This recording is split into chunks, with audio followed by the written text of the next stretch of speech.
Finally, something to talk about that's well within my budget. None. Alright, let's talk about the Deadly Tower of Monsters. Now, we're no strangers to it on the channel, as we've streamed it a couple of times. It was released January 19th, 2016 worldwide. So, if it's not that old, how can it be forgotten? Well, even though it's one of the more well-known things we've covered on the channel, and it's certainly the most recent thing we've covered on the channel, it's still not that well-known. It was developed by Ace-T and published by Atlas USA. It was released for PC and PS4. I'll be playing the PC version. The game is a top-down twin-stick shooter with an old-school science fiction B-movie theme. You move with the left stick, or WSAD on PC. The right stick aims your character, and the press toggle the minimap. This is handled by the mouse and the N key respectively on PC. You jump with the A button or spacebar, and roll/parry with B or the left shift. You fire your main weapon with the right stick, or by right-clicking the mouse. You can also attack with your melee weapon by using the X button or left click. On a controller, up on the D-pad swaps your ranged weapon, and down swaps your melee weapon. And left and right toggle your powers. On a PC, these are handled by E and Q, and the powers are mapped to 1 through 4. These powers are unlocked over the course of scaling the tower, and there are 4 in total. Each character has powers unique to them that you'll use to get around obstacles to progress or find collectibles around the tower. You use the special powers with Y on a controller or Z on a PC. As you climb the tower, occasionally you'll have enemies approaching from below. To handle these guys, you have a ledge shooting mechanic. Simply approach the ledge where the bump comes up and hit the right bumper on a controller, or F on a PC to activate. This is an important mechanic as you can't aim down because of the verticality of the game. It's not too hard to fall off the tower, and seeing as how you're trying to get to the top, you would think this could be quite annoying, but it's actually incorporated in gameplay and helps encourage exploration. At some point while climbing the tower, you will unlock the air teleportability. This is used in mid-air when falling to instantly teleport you back to the ledge you jumped off. On the controller it's mapped to the left bumper, and on PC it's C. You can help slow your fall by using the jetpack as you get close to landing, but be careful as you only have so much jet fuel, it burns quick. If you fall off the tower to a lower level and land before you can use the air teleport, you can open up the teleport console that handles fast traveling to parts of the tower you've been to using the select button, or M on the PC. Along the journey, you'll find hidden targets that you can shoot to get points to spend on your character. You'll also find a selection of different colored cogs that you can use to upgrade your weapons in these ones. You can change your equipped melee weapon and ranged weapon with these ones. Also, I should mention that there's a survival mode where you survive 18 waves of increasingly difficult enemies in cramped space. I hate this survival mode. I have one achievement left on Steam, and it's to beat all 18 waves of it. I spent an entire day trying, and several times I got to the final wave, only to have my ass get sent right back to the beginning. And it's just such a grind to get to that final wave. It's just ridiculous. Just fuck this survival mode. Oh, and also there's a co-op mode, which must be a newer feature, as it says that the game wasn't designed for it, and I don't remember seeing it there before. But I'm definitely going to have to check it out now. On the opening and start menu, they introduce you to the voice of Dan Smith, the in-universe director of the movie that is the game. He provides meta commentary as you play the game, under the guise of recording a commentary track of the movie as it's being released on DVD. The main character of the movie is Dick Starsby,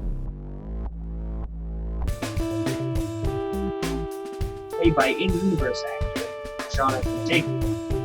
Along the way, you'll meet his trusty robot companion, Robot, as well as Scarlet Nova, who whose father is actually the tyrannical emperor who rules the planet and the tower. The game starts with him shooting down Dick's rocket, leaving him stranded on the planet. With that, Dick sets off to climb the tower, take down the evil tyrant, and repair his ship.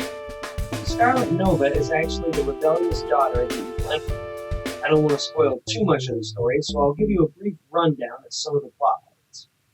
When the catwalk your ship crash landed on, you'll quickly find yourself in an 8th village. After fighting your way through, Dick gets grabbed by a massive gorilla.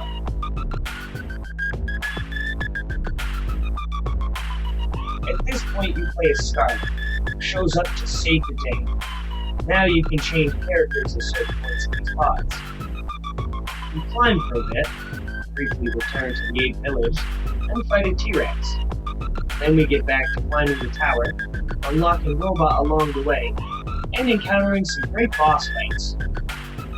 Eventually, we reach the top of the tower, and charge up a rocket using the power just unlocked for Robot. We reach a space station and a series of rocks floating in space, we traverse, continuing to fight our way onwards and upwards. Now, if you want to check this game out, here is where I would suggest you skip forward a couple minutes. Spoilers ahead. This is the point where the game goes full balls to the wall insane. It's super meta. The cast is approached by aliens called Gregorians, asking for their help, and they're given a new power, a set of scissors that are used to instantly take some enemies down that are clearly held up by strings. At the very top of this segment is the final battle. During this boss fight, at one point, it all looks hopeless. At this moment, everything pauses, and the Gregorians explain everything. They explain that this is a movie set, and suddenly you can even walk off set and give Dan Smith a good smack. The boss fight then continues, and this cycle repeats a few times. Finally, you're given one last chance to smack the director, and you're given the final cutscene. The director is confronted by the actors, who are not actors, but rather the characters from the story, who convince him to rewrite the ending of the movie, and voila! Roll credits. So that ending is kind of insane and totally caught me off guard the first time. Some things online list the movies the game is emulating as 1950s B-movies, others as it being 1970s B-movies. Honestly, I think that the game parodies and emulates things from both eras of B-movies, and there are plenty of references to B-movies as a whole. Another bit of trivia is that sometimes when booting up the menu, the poster for the background will be different. Dan Smith will comment on it. There's some pretty funny back and forth with him and the guy working the sound. As far as my personal connection to the game goes, it was on my Steam wishlist, and I finally bought it a couple years back. It's just that simple. I mean, I do love sci-fi and old B-movies. You know what I mean. That's what I mean. Also, as I said before, I did stream it a good couple times on the channel. It was actually the first game I beat well in advance of making the review.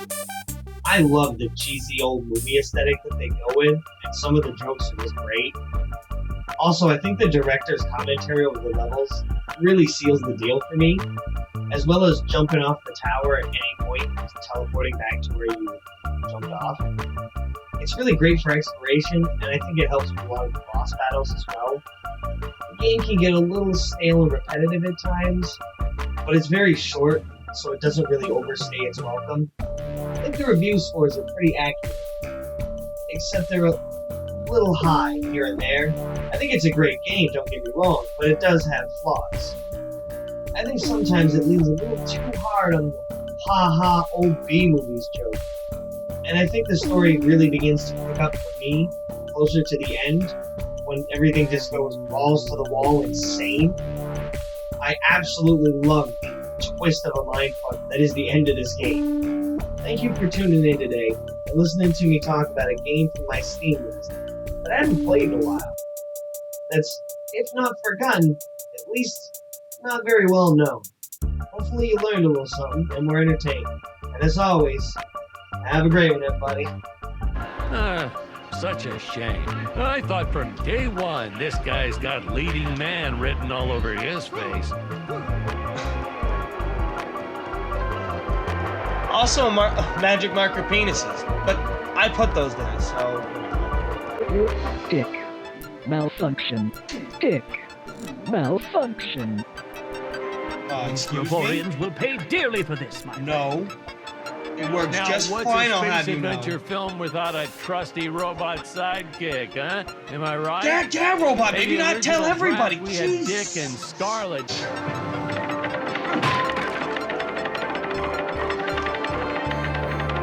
That counted.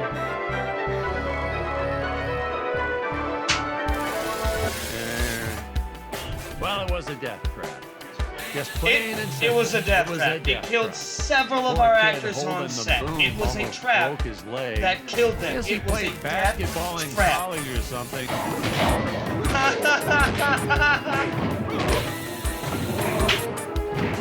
Oh, I got to do nothing.